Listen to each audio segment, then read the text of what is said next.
주 안에 복된 새날을 받았습니다. 오늘도 주님과 동행하며 주의 늘 승리는 은혜 하루 되시기를 예수님의 이름으로 축원합니다.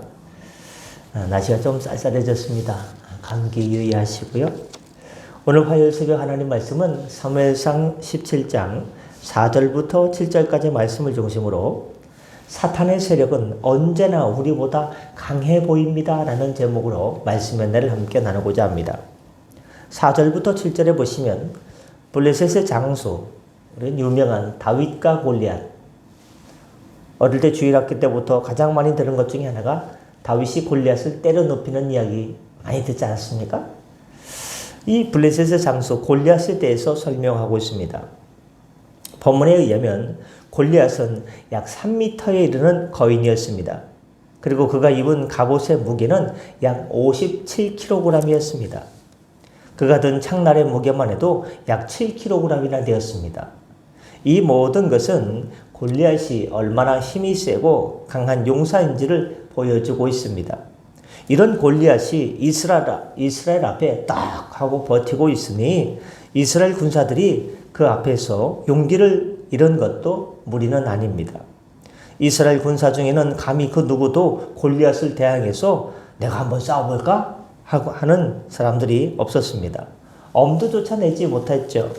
참으로 블레셋의 세력은 이스라엘에 비해서 아주 강해 보였습니다. 그런데 여기서 우리가 알아야 될 사실은 블레셋과 골리앗이 예표하는 사탄의 세력도, 사단 마귀의 세력도 이스라엘이 상징하는 성도들에 비해서 언제나 강해 보인다는 것입니다.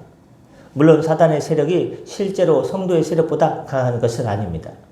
겉으로 보기에는 골리앗이 이끄는 블레셋이 이스라엘에 비해서 강하게 보였지만 궁극적으로는 다윗을 중심으로 한 이스라엘이 승리했던 것처럼 나타난 현상만 보면 사단의 세력이 성도들보다 강해 보이지만 궁극적으로 성도들은 누구를 중심으로 삽니까?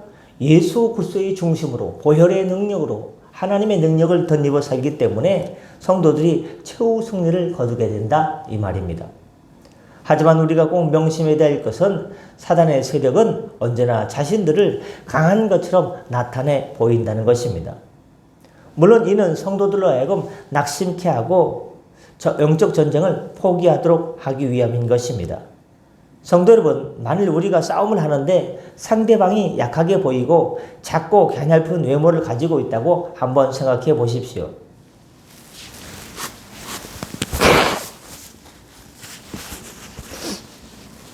죄송합니다.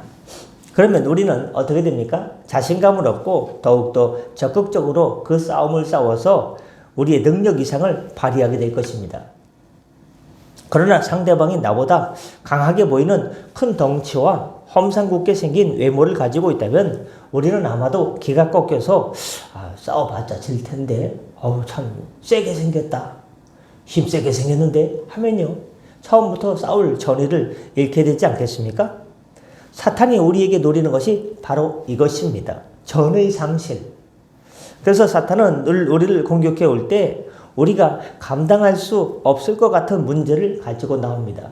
이번에 어떻게 안 되겠지? 하고서 큰 문제, 우리가 감당할 수 없을 것 같은 문제를 가지고 나옵니다. 그리고 우리에게 겁을 주기 위해서 위협하고 우리의 삶을 송두리째 흔들어댑니다. 누구처럼? 본문에 나타나 있는 골리앗처럼 말입니다. 그런데 대부분의 사람들은 본문의 이스라엘처럼 제대로 한번 싸워보지 못하고 지레 겁을 먹어 포기하고 만 것입니다. 아무도 나와서 내가 싸우겠습니다 하는 사람이 없는 거예요. 그러나 성도 여러분, 이런 사단의 모습과 계략에 절대로 속지 마시길 바랍니다. 왜냐하면 사단이 제 아무리 어렵고 강한 시험을 가지고 나온다 할지라도 우리가 하나님만 붙잡고 하나님만 의지하면 그 시험을 능히 물리치고 주님의 능력으로 승리할 수 있기 때문입니다. 하나님은 승리의 하나님, 여호와 니시 하나님, 우리에게 승리를 주시는 하나님이십니다. 고린도전서 10장 13절 말씀에 의하면 사실 하나님은 우리가 감당할 수 없는 시험은 허락하지 않습니다. 또한 어떤 시험이 왔을 때 피할 길도 주시고 피하게 하시든지 감당케 하시든지 둘 중에 하나입니다. 우리는 이를 욥에 대한 사단의 시험을 통해서 확인할 수 있습니다.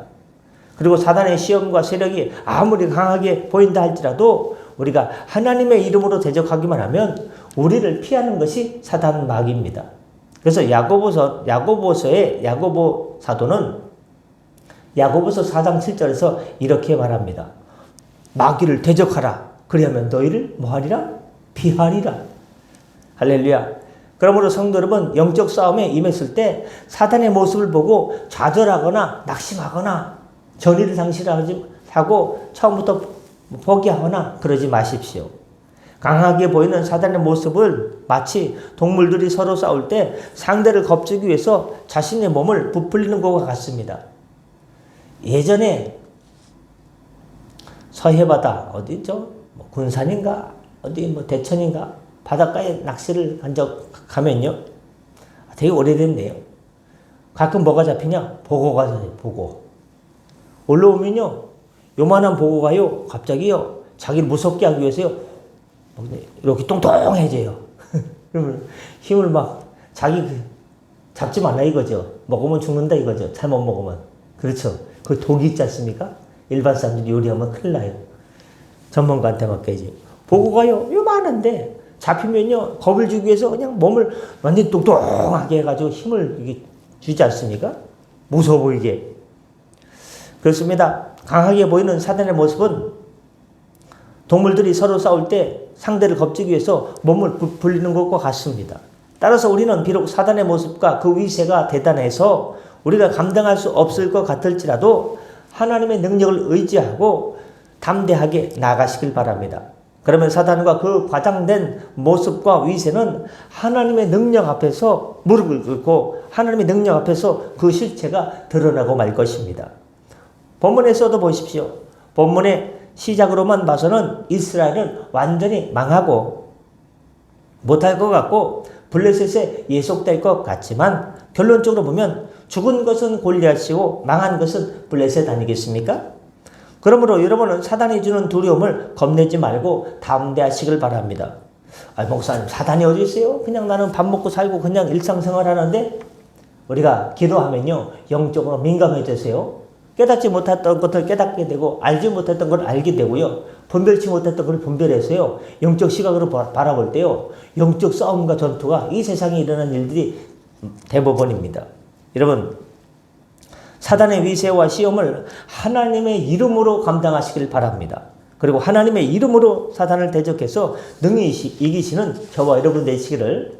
또 추운 날씨지만 오늘도 또 밤새 또 수고하셨고 또 하루를 또 살아가시고 할 동안에 주님과 동행하며 은혜로운 승리를 하는 복된 하루 되시기를 예수님의 이름으로 축원합니다. 기도하겠습니다. 은혜 주님, 여호수아 10장 25절에 모세의 후계자가 됐던 여호수아의 말을 기억합니다. 여호수아가 군장들에게 이르되 두려워 말며 놀라지 말고 마음을 강하게 하고 담대하라. 너희가 더불어 싸우는 모든 대적에게 여호와께서 다 이와 같이 하시라 말씀하셨습니다.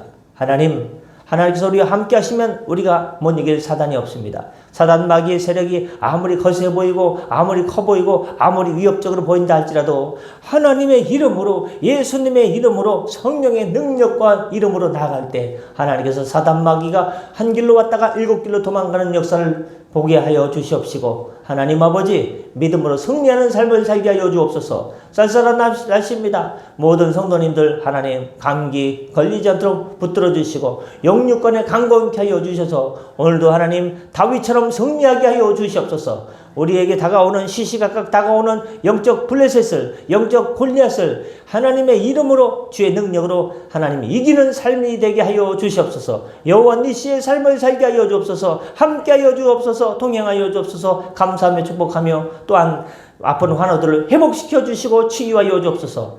감사드리며 살아나신 예수님의 이름으로 기도드립니다. 아멘. 다 같이 자로 기도하시고 편하게 들어가시겠습니다.